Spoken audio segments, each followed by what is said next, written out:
Bismillahirrahmanirrahim. Assalamualaikum warahmatullahi wabarakatuh.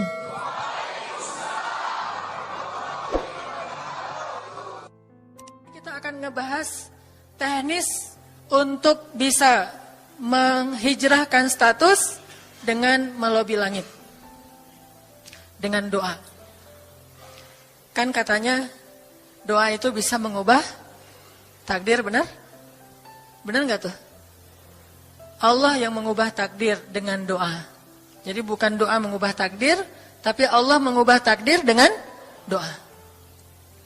Dan takdir itu bisa dirubah-rubah. Suka-suka Allah dong. Orang Allah yang nulis takdir, yamhullahu ma yasha'u wa yuthbit, kata Allah. Allah bisa menghapus apa yang Dia tulis dan bisa menetapkan. Jadi nggak usah pesimis, nggak usah putus asa dulu. Wah, kayaknya memang takdirnya nggak bisa, orang yang jahat kayak saya, yang pernah punya masa lalu yang kelam, nikah dengan akhwat yang hafizoh dari pesantren apa gitu. Kan kayaknya takdirnya nggak. Wal hafizin, wal hafizat, gimana sih? Wal hafizin, gimana sih ayatnya? Saya jadi lupa. Orang yang soleh, orang yang menjaga diri dengan orang yang menjaga diri, orang yang soleh dengan orang yang soleh. At-thayyibin lit-thayyibat, maaf. At-thayyibin lit-thayyibat. Orang yang baik ketemu orang yang baik. Tapi kan saya mah orangnya udah keburu nggak baik duluan. Sekarang lagi belajar jadi orang baik tapi belum baik-baik amat. Sedangkan dia mah udah terpelihara dari dulu. Kayaknya kita mah nggak sekufu, nggak selevel, beda dunia. Yang satu dunia putih, satu dunia hitam. Ini gimana nih nggak ketemu nih? Takdirnya mungkin kita emang nggak layak untuk dia. Tetapi dengan doa Allah Subhanahu Wa Taala berkuasa untuk mengganti takdir. Makanya malam ini kita akan belajar tentang bagaimana menggunakan jalur langit untuk bisa mendapatkan hajat kita. Baik menikah, dapat kerjaan, punya anak, dan keajaiban-keajaiban lain yang bisa kita dapatkan kalau kita tahu cara menggunakan jalur langit. Sebelum kita masuk materi itu, yuk kita tilawah bareng-bareng ayat yang standar lah tentang doa. Udah pada tahu kan? Silakan dibuka. Ayat apa? Surat Al-Baqarah ayat 186. Itu standar banget kalau bab doa. Surat Al-Baqarah ayat 186.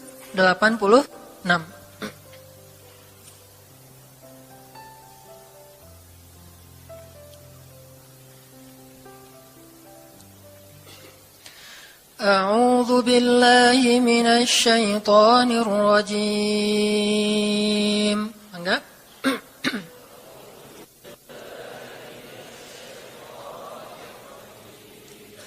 Bismillahirrahmanirrahim.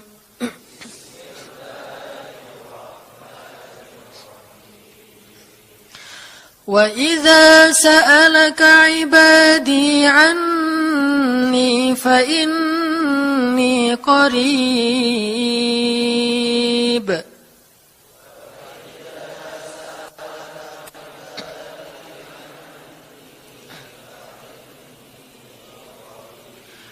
Ujibu da'watad da'i idza da'an.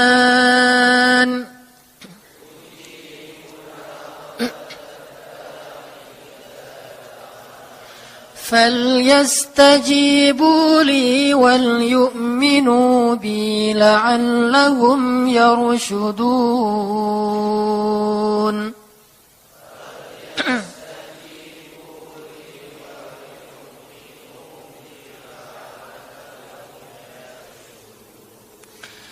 Dan apabila hamba-hambaku bertanya kepadamu tentang aku, maka jawablah bahwasanya aku dekat. Aku mengabulkan permohonan orang-orang yang berdoa kepadaku apabila dia memohon kepadaku. Maka hendaklah mereka memenuhi segala seruanku dan hendaklah mereka beriman kepadaku agar mereka selalu berada dalam kebenaran. Shadaqallahul azim. Teman-teman yang dirahmati Allah Subhanahu Wa Taala, ayat ini adalah ayat kalau kita kasih judul ayat ini tuh janji Allah kepada orang yang berdoa. Janji Allah kepada orang yang berdoa. Makanya doa itu benar-benar senjata orang mukmin. melebihi senjata apapun yang dimiliki oleh seseorang. Paling dahsyat itu kalau punya doa. Jadi kalau orang yakin kepada Allah, maka dan keyakinan dia kepada Allah lebih besar daripada keyakinan dia kepada apapun, maka selama dia masih bisa berdoa kepada Allah, dia tenang. Ada masalah dikit, oh ilahi. Ada masalah dikit, ilahi. Ada masalah dikit, Rabbi. Terus saja. Ada masalah sepele apapun, minta ke Allah. Ada masalah apapun, minta ke Allah. Dan kata Nabi, janganlah kalian menjadi lemah dalam berdoa. Karena sesungguhnya tidak akan binasa seseorang selama dia masih berdoa kepada Allah. Itu hadis Nabi. Dari Aisyah. Janganlah kalian menjadi lemah dalam berdoa. Artinya jadi pundung, jadi putus asa dalam berdoa. Karena tidak akan binasa seseorang selama dia masih berdoa kepada Allah Subhanahu wa ta'ala. Jadi kalau kita masih terus mengharap dan meminta kepada Allah, kita nggak akan binasa. Kita nggak akan kalah. Kita nggak akan rugi. Dan kata para ulama, segala sesuatu di dunia ini akan pergi dan tidak kembali. Ini clue penting nih, bisa dicatat. Segala sesuatu di dunia ini akan pergi dan tidak akan kembali kecuali doa. Dia pergi dan dia pasti akan kembali. Segala sesuatu kalau udah pergi di dunia ini nggak akan kembali lagi.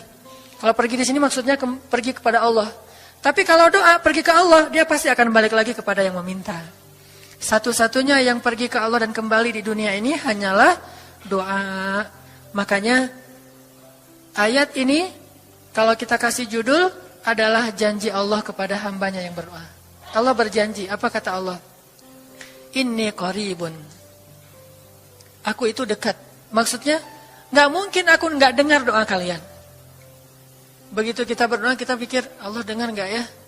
Jangan-jangan kok doa saya belum diijabah, kayaknya Allah nggak dengar yang kemarin, saya harus keraskan lagi suara saya. Nggak, ini qarib. Arti ini qarib, aku itu dengar banget apa yang kamu ucapkan. Nggak usah diucapkan, di dalam hati aja Allah udah dengar. Siapa yang pernah berdoa di dalam hati terus langsung Allah ijabah? Rasulullah. Coba teman-teman buka awal juz kedua.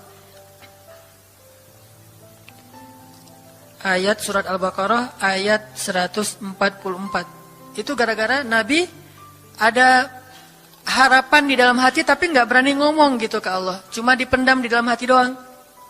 Tapi langsung diijabah oleh Allah. Ayat surat Al-Baqarah ayat 144. Allah berfirman, "Qad nara taqalluba wajhika fis samaa." فَلَنُوَلِّيَنَّكَ قِبْلَةً تَرْضَاهَا فَوَلِّ وَجْهَكَ شَطْرَ الْمَسْجِدِ الْحَرَامِ وَحَيْثُ مَا كُنْتُمْ فَوَلُّوا وُجُوهَكُمْ شَطْرَهُ وَإِنَّ الَّذِينَ أُوتُوا الْكِتَابَ لَيَعْلَمُونَ أَنَّهُ الْحَقُّ مِنْ رَبِّهِمْ وَمَا اللَّهُ بِغَافِلٍ عَمَّا يَعْمَلُونَ.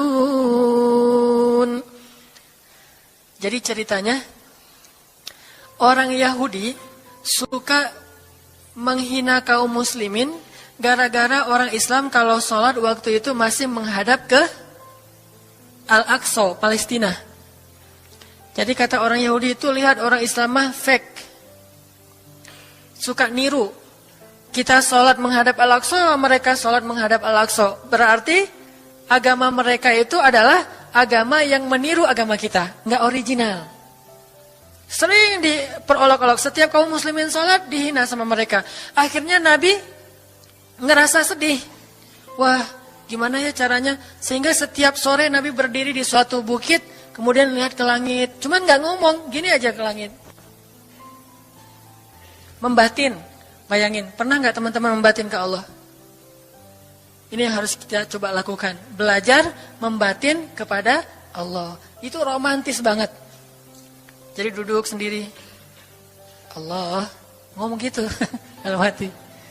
Dan yakinlah ini qarib, Allah tuh dengerin. Jangan pikir saya kayak ngomong sendiri, kayak orang kurang waras. Enggak, Allah itu mendengar. Jadi kita batin aja sama Allah, ngomong dalam hati. Ya Allah, saya tuh lagi gini, ada masalah. Ngomong dalam hati kita. Please Allah, please gitu ya. Nah, Itu kalau kita membatin, inni qaribun wa asirru qaulakum aw ijharu bih innahu alimun bidzatis sudur. Jadi Nabi nggak enak mau ngomong, ya Allah tolong dong pindahin kiblat dari Masjidil Aqsa ke Masjidil Haram. Soalnya daripada dikata-katain melulu sama orang Yahudi, mau ngomong kayak gitu tuh nggak enak sama Allah. Malu Rasul ke Allah. Masa kiblat aja minta dipindahin. Akhirnya Nabi cuma ngelihat ke langit aja tiap hari. Udah selesai pulang. Besok lihat lagi ke langit. Turunlah ayat ini. Sesungguhnya kami telah melihat bagaimana kamu selalu menengadahkan wajahmu ke langit.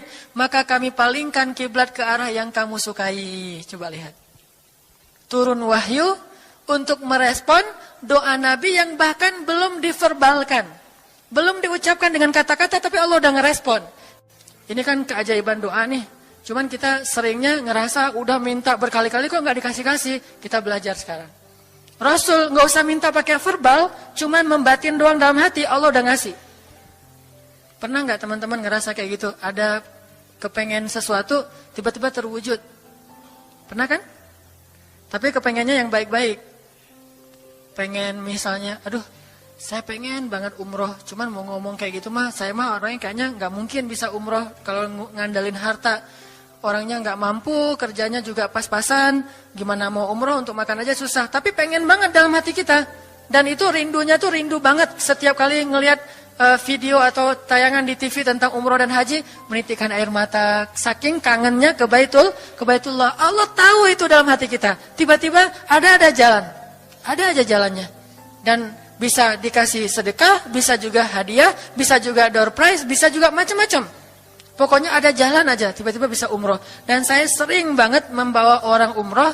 Di antara jamaah itu selalu ada 1 atau 2 orang yang umrohnya itu miracle, keajaiban dari Allah. Ketika saya cari tahu alasannya apa, ternyata emang dia dari dulu pengen banget umroh. Cuman nggak bisa ngandelin hartanya, Allah kasih jalan yang lain. Bukankah Allah itu memampukan yang diundang, bukan mengundang yang mampu? Kan itu yang sering kita dengar kan?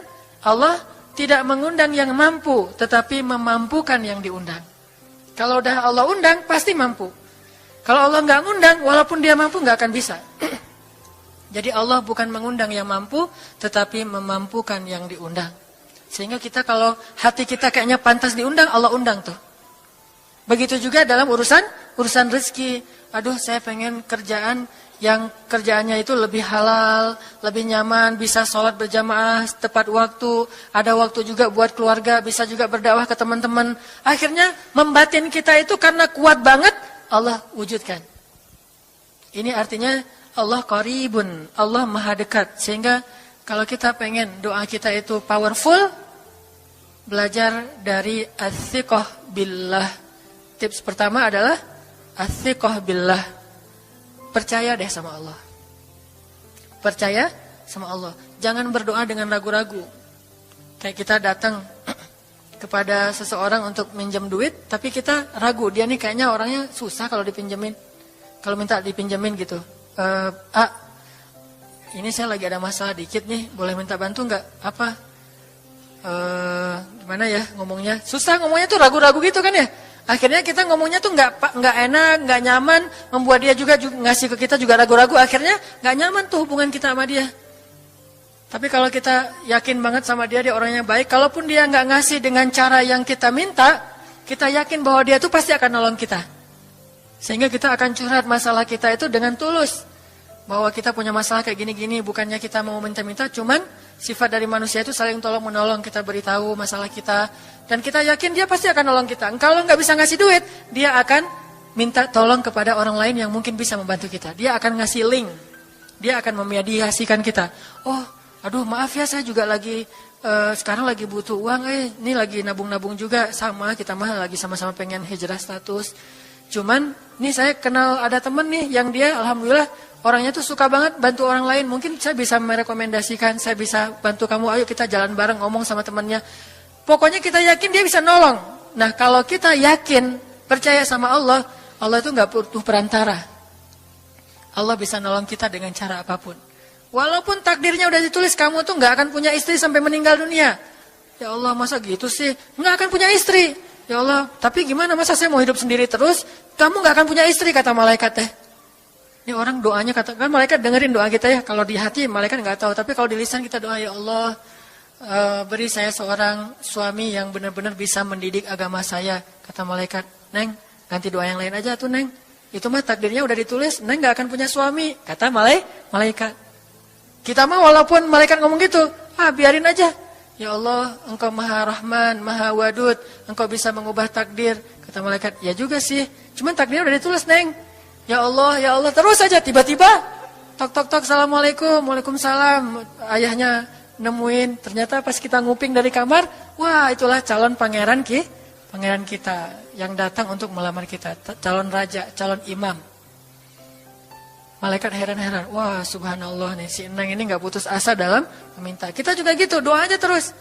Walaupun takdirnya sudah ditulis, karena Allah bisa mengubah takdir lewat doa dan harapan. Masih ingat cerita seorang ibu di zaman Nabi Musa dulu? Yang datang kepada Nabi Musa bilang, ya Nabi Allah, ya Kalim Allah, saya gak punya anak, udah tua kayak gini, bisa gak ya? Saya minta tolong Nabi Musa doa kepada Allah supaya saya punya anak. Kata Nabi Musa, bisa aja sih, gak apa-apa ibu. Ya udah saya doain, ya Allah, ini ada ibu minta anak. Kata Allah, ya Musa bilang ke dia gak akan punya anak, itu sudah takdirnya. Kata Nabi Musa, ibu maaf, udah ada jawaban nih dari Allah. Gimana ya Nabi Musa? Allah bilang takdir ibu gak akan punya anak. Oh gitu ya, ya udah deh pulang. Sampai di rumah, ya Rahim, ya Rahim. Doa aja terus. Besok datang lagi. Karena dia pengen tahu kabar dari langit. Nabi Musa itu bisa bicara ke langit. Ya Nabi Allah, saya mau tahu nih, kira-kira Allah sudah memperkenalkan belum ya permintaan saya? Permintaan apa? Pengen punya anak. Tapi kan kemarin udah, kata Allah takdirnya gak akan punya anak. Ya coba aja dulu sekali lagi, siapa tahu sudah mau. Sekarang Allah memperkenankan. Wah ini benar-benar dia husnuzan sama Allah. Siqah, percaya sama Allah. Gak percaya kepada yang lain, percaya sama Allah aja. Nabi Musa karena udah terus aja direngekin minta gitu. Nabi Musa bilang, ya Allah, ini ada ibu yang kemarin, gimana dong ya Allah? Kata Nabi Musa, kata Allah, ya Musa, takdirnya dia gak akan punya anak. Bilang sama dia, ibu, udah terima aja takdir ibu gak akan punya anak. Oh ya, pulang lagi. Ya Rahim, terus aja sepanjang malam, sepanjang hari doa. Berhari-hari datang lagi kepada Nabi Musa. Ya Nabi Allah, udah berubah belum? Udah mau belum Allah ngasih saya anak? Kan udah kemarin takdirnya, tapi coba lagi, sekali lagi aja. Nabi Musa minta lagi ke Allah, kata Allah masih yang sama, pulang lagi. Gak datang-datang lagi ke Nabi Musa. Setelah beberapa bulan, datang-datang bawa bayi. Assalamualaikum. Sudah semangat sekarang. Beda gitu ya. Kalau dulu Assalamualaikum. Melas gitu ya. Sekarang Assalamualaikum. Hai Nabi Musa. Kata ibu, ibu yang kemarin? Ya itu siapa? Anak saya. Anak ibu? Anak kandung maksudnya? Bukan nyuri. Ini anak kandung saya ini Nabi Musa. Wah, Nabi Musa nggak wah sih, subhanallah kalau Nabi Musa. Kalau saya mah wah gitu ya. Kalau Nabi Musa, Masya Allah. Nabi Musa tanya ke Allah, ya Allah, itu ibu yang kemarin katanya takdir nggak akan punya anak, kok bisa punya anak? Ceritanya gimana Allah? Ceritain dong. Saya kok nggak update gitu informasinya, kata Nabi Musa. Allah ngasih update. Kata Allah, Musa, setiap kali aku bilang dia nggak akan punya anak, dia terus berdoa dengan menyebut Ya Rahim, Ya Rahim. Allah itu kan senang banget dipuji, dan Allah lebih berhak untuk dipuji. Kalau kita senang dipuji nggak baik. Kalau Allah senang dipuji, emang punya hak untuk dipuji kan?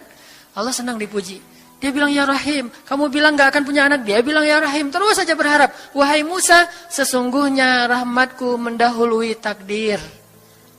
Rahmatku mendahului takdir. Akhirnya dengan sifat Rahim, Allah mengubah takdir ibu ini. Walaupun secara ilmiah gak mungkin punya anak karena sudah menopause. Tetapi Allah yang memiliki kekuasaan atas segala sesuatu.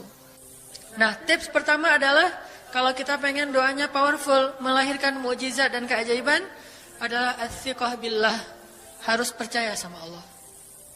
Pertama, percaya bahwa Allah Subhanahu wa taala itu maha kuasa mengubah apapun yang Dia kehendaki. Apa yang Allah ingin, masya Allah kan pasti terjadi. Wa man lam yasha lam yakun. Kalau Allah nggak pengen, nggak akan terjadi. Jangan suudzon sama Allah terus bilang, nggak enak banyak minta, amal saya sedikit, mending saya beramal aja nggak usah banyak minta. Jangan memperlakukan Allah seperti kita memperlakukan makhluk. Orang kalau kita banyak minta, dia akan kesulitan. Lama-lama dia akan merasa terganggu. Tapi Allah kalau nggak diminta, dia marah. Manusia kalau kita minta banyak-banyak, dia marah. Allah kalau kita nggak minta, dia malah marah. Masya Allah ya, luar biasa. Allah tuh senang banget kalau hambanya meminta. Sehingga di antara hamba yang paling Allah cintai, di antara hamba-hambanya, hamba yang paling banyak menengadahkan wajah dan telapak tangannya. Ilahi, ilahi. Minta sama Allah, Allah tuh suka banget diminta. Orang yang suka meminta itu bahasa Arabnya awwahun. Inna Ibrahim la'awwahun halim. Ibrahim itu hamba yang awwahun halimun. Awwah, halim. Halim itu artinya menahan amarah. Awwah, da'a